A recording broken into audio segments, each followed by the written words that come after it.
एक शहर में अजय नाम का लड़का रहता था। वो बहुत होशियार था, लेकिन प्रॉब्लम यह थी कि वो जो कुछ भी महसूस करता था वो कह नहीं पाता था। वो सोचता तो बहुत कुछ था कि मैं इसके सामने ये बोल दूंगा, उसकी बोलती बंद कर दूंगा, लेकिन जब बोलने की बारी आती थी तो वो सब कुछ भूल जाता था। और अगर नहीं भी भूलता था तो वो ये नहीं समझ पाता था कि शुरुआत कहाँ से करूँ। और अगर शुरुआत करता भी था तो वो थोड़ा सा ही बोलने के बाद चुप हो जाता था। अपनी सारी सोची हुई बात को एक्सप्रेस नहीं कर पाता था, क्योंकि वो ये नहीं समझ पाता था कि अपनी बातों को अरेंज कैसे कर। अगर तुम भी अजय की इस प्रॉब्लम से रिलेट कर पा रहे हो तो कहीं ना कहीं तुम भी इस कम्युनिकेशन प्रॉब्लम के शिकार हो, जो आजकल के यूथ में देखा जा रहा है, खास करके इंट्रोवर्ट्स में। दुनिया भर में लगभग 70% लोगों के परेशानी का कारण ही कमजोर कम्युनिकेशन स्किल, क्योंकि हर जगह हर काम में कम्युनिकेशन स्किल की ज़रूरत पड़ती ही है। इसलिए आज के इस वीडियो में मैं तुम्हें ऐसे स्ट्रांग और इजी मेथड्स बताने वाला हूँ जो अक्सर अच्छे कम्युनिकेटर्स ही यूज करते हैं, जिनमें से सबसे पहला मेथड है सुनकर रिप्लाई दो।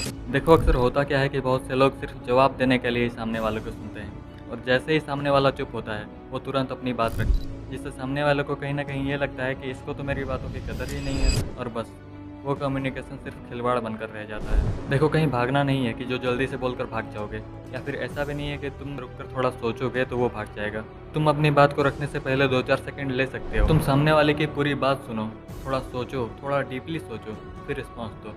इससे तुम्हारा डोमिनेट नेचर नजर आता है। जब तुम थोड़ा रुक कर उसकी बातों को गहराई से सोचते हो और फिर रिप्लाई देते हो तो सामने वाला समझ जाता है कि हाँ, इसको मेरे बातों की वैल्यू, और वो इसके बाद तुम्हारे बातों में इंटरेस्ट ज़रूर लेगा। और इसके बाद होगा ये कि वो तुम्हारी बातों को बहुत ही ध्यान से सुनेगा, क्योंकि थोड़ी ही देर पहले तुमने डोमिनेंट नेचर दिखाकर कम्युनिकेशन को अपने फेवर में कर लिया था, और इससे उसकी नज़र में तुम्हारी रिस्पेक्ट भी बढ़ेगी। सेकंड मेथड है स्टोरी टेलिंग। देखो, कहानी सुनना किसको नहीं पसंद। देखो, अगर तुम अपनी बात को कहानी की तरह पेश करोगे तो सामने वाला न चाहते हुए भी तुम्हारी बात में दिलचस्पी जरूर लेगा। और अगर तुमने ध्यान दिया होगा तो मैंने इस वीडियो की स्टार्टिंग में इसी मेथड का यूज़ किया था। ज़रूरी नहीं कि तुम बड़ी कहानियाँ बनाने लग जाओ, सोचने लग जाओ, जिससे तुम्हारा टाइम वेस्ट हो जाए।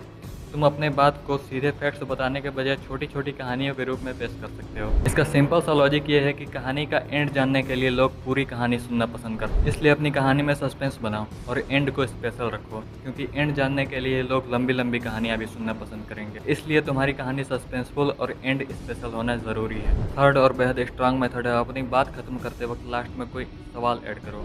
ऐसा सवाल जो तुम्हारी बात से कनेक्टेड हो। तब होगा यह कि सामने वाला सिर्फ हाँ या ना बोलकर नहीं रुकेगा, वो तुम्हारे सवाल का जवाब देगा, और इस तरह ना चाहते हुए भी तुम्हारी कम्युनिकेशन टूटेगी नहीं। तुम अपने बात को खत्म करते वक्त कुछ इस तरह से सवाल पूछ सकते हो, आपको इस बारे में क्या लगता है, या फिर क्या हम कुछ और बेहतर कर सकते हैं। इससे बातों में गहराई आने लगेगी, और बातें जितनी गहरी होंगी कन्वर्सेशन उतनी लंबी चलेगी। कम्युनिकेशन का मतलब सिर्फ शब्दों से नहीं होता।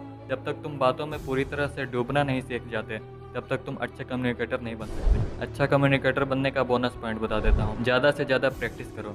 राह चलते लोगों को हल्के फुल्के कॉम्प्लीमेंट्स देना सीखो। किसी अजनबी से बात करने की कोशिश करो, और एक बार बात स्टार्ट हो जाने के बाद मेरे बताए हुए मेथड्स को यूज करना सीखो, जो कि अगेन प्रैक्टिस से ही पॉसिबल है, सिर्फ वीडियो देख लेने से नहीं। मेरे बताए हुए मेथड्स कितने यूजफुल हो सकते हैं ये तो तुम समझ ही गए होगे। इसलिए इस वीडियो को एक लाइक कर दो, क्योंकि लाइक करने से ये वीडियो तुम्हारे लाइक्ड वीडियोज प्लेलिस्ट में सेव हो जाएगी, जिससे बाद में तुम्हें ये वीडियो ढूंढने में आसानी होगी। अब अगर तुमने कम्युनिकेशन स्किल को अच्छे से सीख लिया लेकिन तुम्हारी बॉडी लैंग्वेज ही वीक है तो क्या फ़ायदा। तब ये कम्युनिकेशन स्किल तुम्हारे किसी काम नहीं आएगी। अपनी बॉडी लैंग्वेज को स्ट्रॉन्ग करने के लिए मेरी ये वाली वीडियो देखो, जिसमें मैंने अच्छे से समझाया है कि कैसे एक स्ट्रॉन्ग बॉडी लैंग्वेज बिना कुछ बोले ही सामने वाले पे तगड़ा इम्पैक्ट डालती है, और कैसे तुम एक स्ट्रॉन्ग बॉडी लैंग्वेज को डेवलप कर सकते हो।